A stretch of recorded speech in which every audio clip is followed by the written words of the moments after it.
and very much love the shirt. It's yeah, I don't know what it is. It speaks to me. So all right. So the title of my service today is the heart in faith. And this topic starts with a story. A story of me one day wandering through the internet, as one does, going through different rabbit holes and ending up on a very interesting blog about a testimony from an atheist on how they became atheist. And it was very fascinating because this woman was writing about how she was brought up. You know, she was very protected. She homeschooled. She was very Christian, but she was also very logical. And in her life of faith, faith was very logical for her. It wasn't a blind faith. It was very much like, no, this makes sense. And she wasn't hiding from other beliefs or other challenging points of view. She was actively within her church community, you know, understanding the arguments of atheism, understanding arguments of other faiths, and kind of actually constantly talking about it and debating it and having these kind of discussions with, you know, people in her community, with her friends, with pastors, right? So for her, it was a very, very logical faith, right? And it made a lot of sense. And just because, you know, it's not like she wasn't exposed to other arguments. She was actually actively hearing those arguments, trying to understand them, trying to, you know, build a kind of framework in her mind, right, for why she's a Christian and why she really believes in the Christian faith. And on top of that, she also had very deep, heartfelt prayers and experiences, right? She was saying that, you know, she sat in a room and she prayed and she would cry and she would feel Jesus's presence, right? So, but then, you know, she kind of left that community. She went off to college, and one of the things that really struck her, that started to kind of, you know, let's say a chink in the armor, is she saw that people who weren't Christians or didn't share her faith were still happy, still fulfilled, right? Still doing okay. It wasn't like her faith was, in a way, the only way to have some level of happiness, right? And so that got her questioning, got her thinking, because one of the things is she was always in her own community. And so leaving that, she wasn't confronted with an argument. She was confronted with people living their own lives in a very different way, right? And then finally, there was an argument made to her. It was kind of like that experience and that separation kind of opened a bit of a chink in her armor. And then there was like a question asked of her that she hadn't heard before, and she didn't really know the answer to. And as she thought about it and was reflecting on it, it kind of challenged all her preconceptions, right? And the way she writes it is she was kind of home in a room and her whole faith kind of crumbled around her, right? And she was completely shattered by it. She had nothing. She had nothing left after that. It wasn't that she converted to a new faith or embraced like the tenets of atheism. She just saw her own faith kind of collapse around her. It was very, in a way, it was kind of sad to read. But one thing is she was very understanding of why, even though she no longer believed it, she could see that the point of faith, the value of faith, the impact faith had on her, all the positives of faith were suddenly gone, right? And she missed it. And it was, you know, so even though she understood the value of it, and the comfort of it and the power of it to give her purpose and meaning and direction, she just felt it was fake because she no longer believed it, right? And it was a very, for me, it really resonated with me when I was reading it. Like I said, I genuinely almost felt her tragedy, right? Like I felt very sad for her.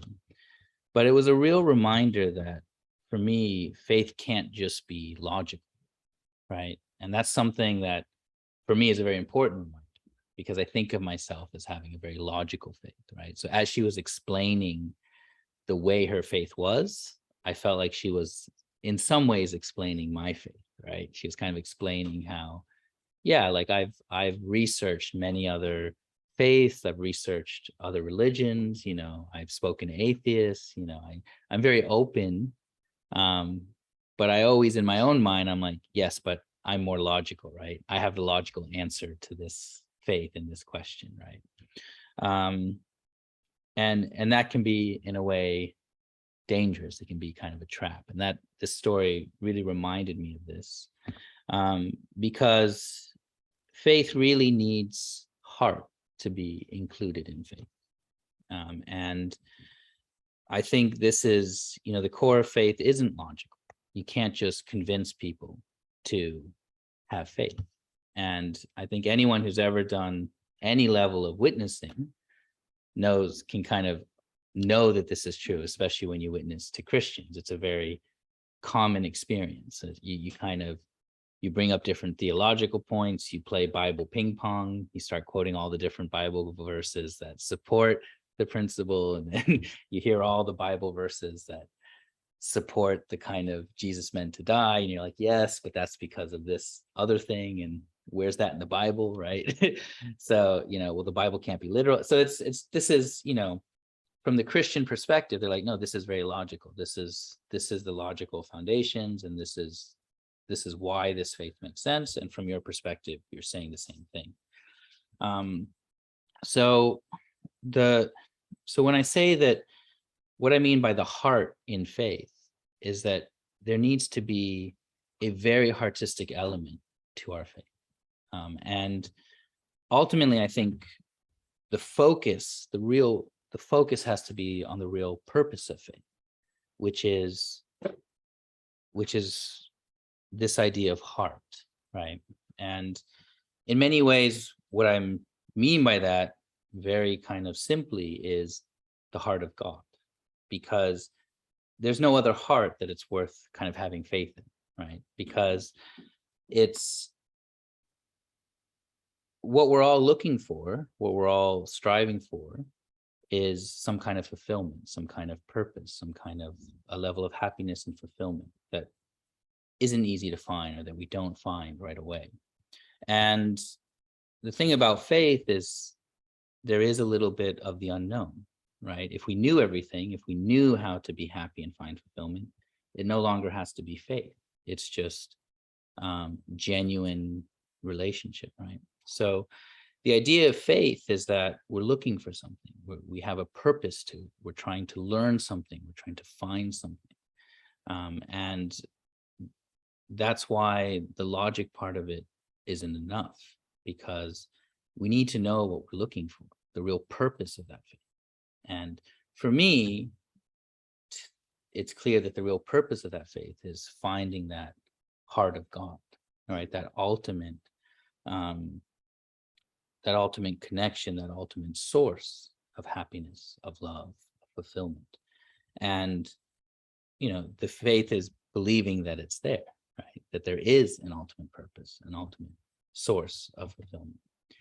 And I would argue that even an emotional faith also isn't enough, because I've been talking a lot about the intellectual faith, but in this testimony, this woman also had strong emotional faith. She had a strong community around her. She could have very, very deep prayers. She could feel the presence of something spiritual when she was praying.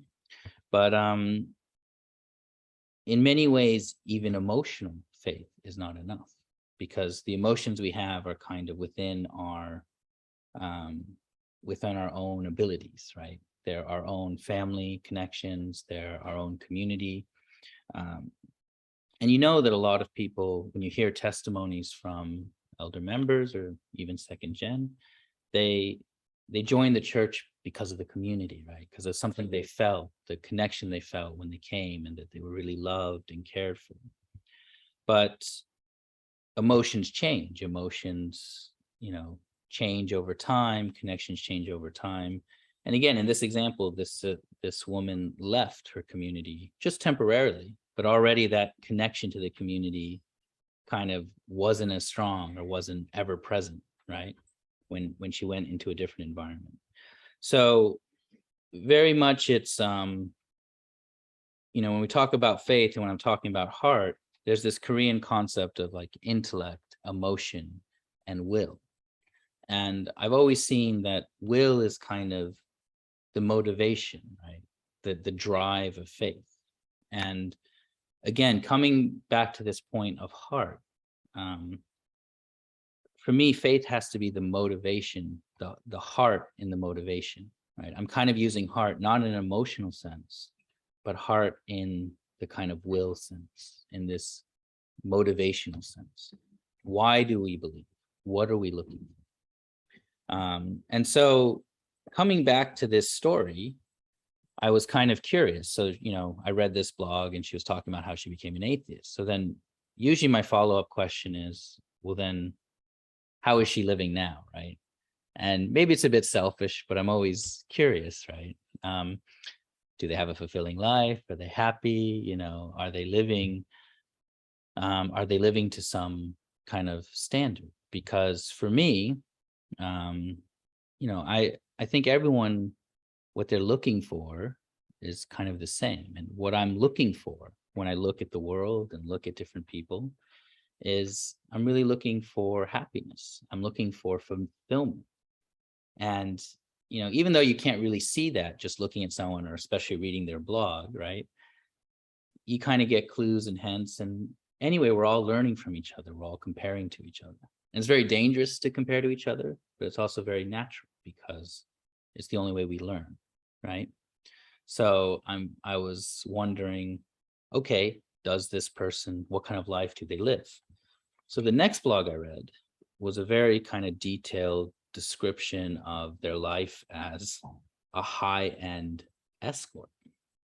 So it was, and for the little kids, that means you pay someone to spend time for you. For the older kids, you know what that means.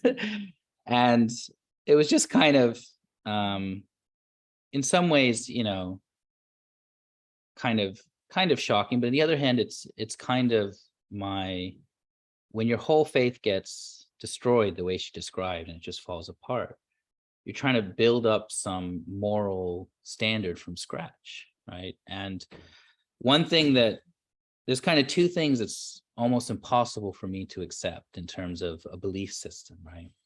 And one of them is, and I always bring this up when I speak with Christians, is I just can't accept a eternal hell, right? Because again, when I'm looking around and I'm looking for something, what I'm looking for is kind of happiness and fulfillment. But if I find happiness and fulfillment, I want it to be something that is possible for everyone. Otherwise, I'm just lucky. Otherwise, it's just like a dice roll and somehow I got it, right? So that's why for me, eternal hell cannot be true, right? It cannot be a true belief system, a true faith, and I can't accept it. And the other thing I can't accept is subjective morality. It's kind of the opposite, where nothing matters, right? You can just kind of pick your morality or build your own morality, right? Which is why, when I kind of read the follow-on, right, I wasn't that surprised because there's no real moral grounding anymore. And, sometimes I think, parallel universe Eli, right? What would Christian Eli be like? What would atheist Eli be like, right? So atheist Eli would maybe also be a high-end escort. Sorry, terrible joke. But the point being that it's, really what I'm looking for, and this kind of gets to the point about heart, is I really want, why do I have faith? What do I want from faith? It's not just having faith for the sake of faith. It's not having faith because it's logical. It's not even having faith because there's a good community and I appreciate support and love. All those things are important. Like, I don't think I could have faith without those things completely. But ultimately, the reason I have faith, the heart, the motivation behind my faith, is I really want to be happy. I really want fulfillment. And when I look around, I can't find it, right? There's no one who has the answer to that question, right? There's no simple answer. There's no easy answer to that. And I remember so clearly, in kind of my high school years, just asking this question on the most sincerest, basic level, why can't I just fall in love and be happy and make a nice family, right? Because that's all I want, right?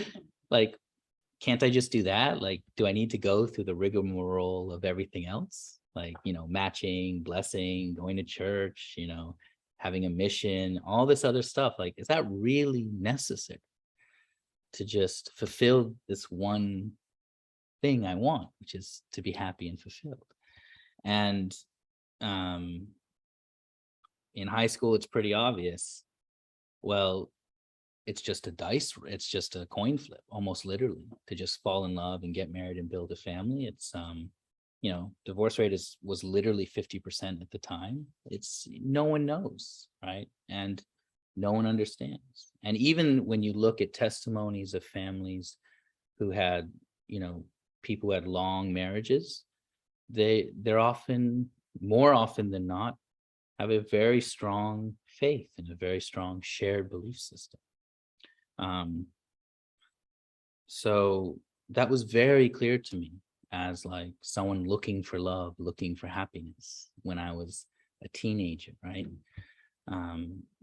That it's not, no one knows. There's no one I can look to and be like, okay, I'll follow their example. And, I couldn't see it anymore.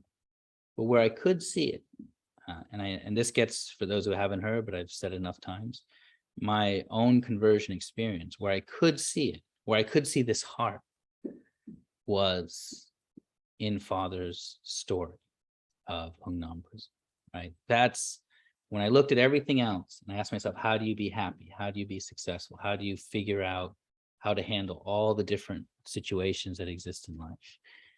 It was the idea of a person sitting in one of the most worst possible physical situations to be in, right? Starving to death, almost dead, right? Like every day a battle to survive, and still being able to love people, to give love to other people, and to find love and then be able to inspire other people. And so, when I talk about the heart in faith, when I talk about kind of my motivation for having faith and to living kind of a religious lifestyle, it always comes back to that point that what type of person do I want to be? What type of person does the world need in order to kind of resolve all of these different issues that exist?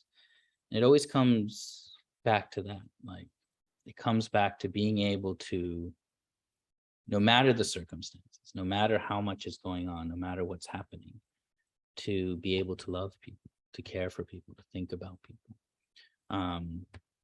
And I think seeing that kind of horizontally first, I realized that can only come from the heart of God. Like, Father's only able to do that because he connected to the heart of God, right? So my goal in faith is to find the heart of God, right? So even when I do things I don't like doing in the moment, it's because I genuinely believe that it's necessary to go on that journey to reach that goal, right? And maybe I'm wrong, but then I feel it's necessary to learn that I'm wrong, to at least try to do this. And then like, okay, that didn't work, so I have to try this. But I think the end goal for me is very clear, is how do I find the heart of God, right? And so this was really triggered by reading this blog of this woman, again, because it resonated in many ways of how sometimes I think about my faith. And after reading that blog, I think I'll stop saying I have a logical faith, right?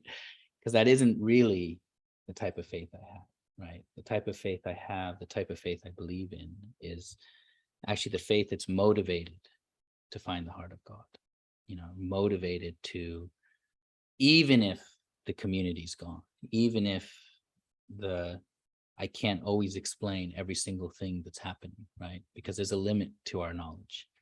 That's still my heart and my motivation is to find the heart of God. So, so I want to share that with everyone today. I hope that has some connection with your own lives of faith. And I hope, as always, we can always support each other on this journey. I know everyone has slightly different, views and ways of living their life of faith, but I would just say it's important that we always know why we're living a life of faith, what the end goal, what the purpose is of our life of faith. And on that note, I will end with a prayer, if everyone can join me.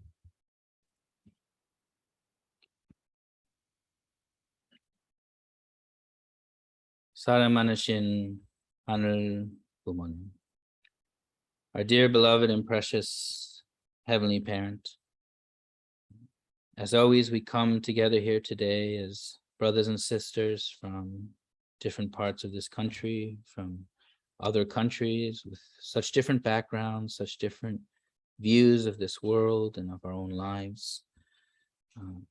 But we come here with a common goal and a common desire to truly understand the heart of our Heavenly Parent on a deeper level, so that we can really find our true value as human beings, as sons and daughters of one original creator with the heart of a parent.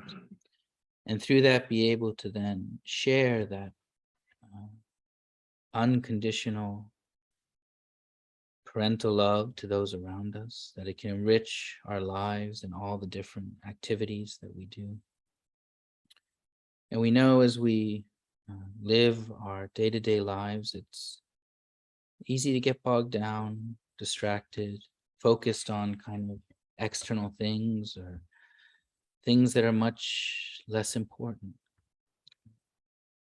And so I pray as we come here together, share together each Sunday, it can help us to redirect our focus, redirect our gaze towards our true purpose, our true value, our true ability as sons and daughters of God to love and to be loved.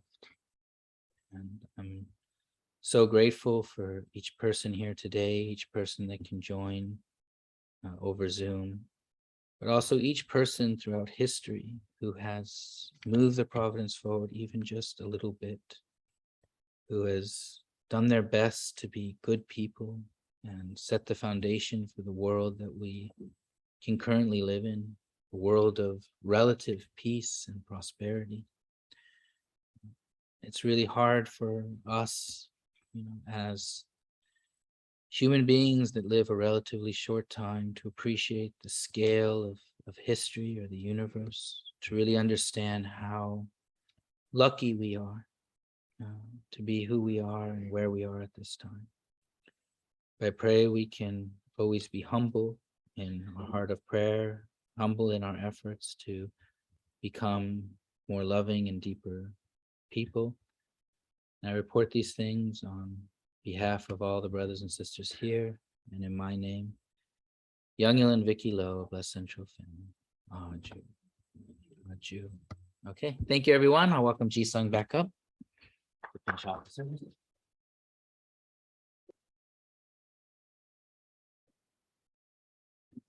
Thank you so much, Eli, for that beautiful